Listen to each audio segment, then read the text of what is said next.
Assalamualaikum warahmatullahi wabarakatuh. Alhamdulillah, insya Allah hari ini saya akan bahas tentang gambaran yang berkaitan dengan membaca Al-Quran.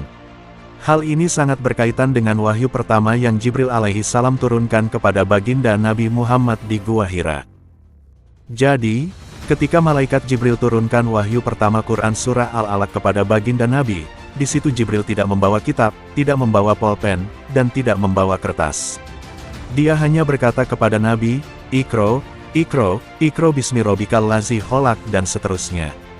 Jika diterjemahkan ke bahasa kita, maka artinya, bacalah, bacalah, bacalah dengan menyebut nama Tuhanmu dan seterusnya. Ketika Jibril mengatakan Iqra yang pertama, yang artinya bacalah, di situ Nabi diam. Lalu Jibril berkata lagi Iqra yang kedua, di situ Nabi masih diam. Lalu yang ketiga kalinya, Jibril memeluk Nabi sambil berkata, Iqra bismi rabbikal ladzi khalaq dan seterusnya, di situ Nabi pun masih diam, cuma sambil tubuh gemetar. Pada kisah ini, sebenarnya terdapat beberapa pelajaran yang bisa kita ambil, yang bisa kita gunakan pada zaman saat ini. Pertama, waktu Jibril turunkan wahyu, Nabi tidak menjadi seorang qori, yang membaca ayat sambil tajwidan, sambil atur pernapasan, sambil atur tenggorokan. Jadi, tata cara membaca Quran make tajwidan, atur pernapasan, atur tenggorokan biar suaranya indah, itu bukan adab Nabi ketika membaca ayat Quran yang Jibril turunkan. Tidak ada dalil yang mengatakan, ketika Nabi baca ayat Quran, dia bertajwid, atur pernafasan, atau tenggorokan, sama sekali tidak pernah Nabi lakukan itu semua. Kedua, ketika Jibril mengatakan Iqra yang artinya bacalah, di situ Jibril tidak membawa kertas, tidak membawa pulpen, tidak membawa kitab. Jadi, pemaknaan baca yang Jibril maksudkan, tidak sama dengan pemaknaan baca yang umum orang-orang fahami saat ini. Pemaknaan baca yang umum orang-orang fahami saat ini yaitu, ketika suatu objek yang terdapat sebuah tulisan, itulah makna baca yang umum orang-orang fahami. Sedangkan makna baca yang Jibril maksudkan bukanlah seperti itu, sebab waktu Jibril turunkan wahyu kepada Nabi, Jibril hanya berkata, bukan memperlihatkan tulisan yang berhuruf. Ketiga, di waktu penurunan wahyu pertama kepada Nabi, sebenarnya di situ terdapat ilmu hakikat dan ilmu sir, atau rahasia.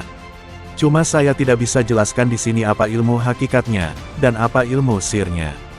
Intinya, saya hanya menginformasikan, kalau ada pengetahuan tersembunyi di balik kejadian penurunan wahyu pertama kepada Nabi di Gua Hira, di mana pengetahuan tersembunyi itulah kunci utama, agar seseorang bisa mengenal Allah. Kita lanjutkan ke pelajaran pertama dan pelajaran kedua.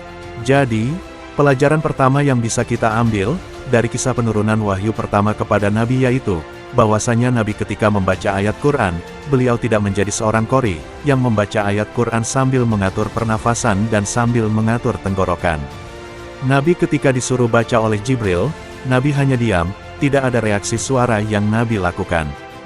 Jadi ketika Nabi mendengar perkataan wahyu dari Jibril, Nabi hanya diam.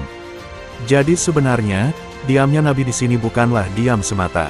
Diamnya Nabi di sini mengandung makna rahasia, yang jika kita ketahui, maka akan faham adab Nabi membaca ayat Quran.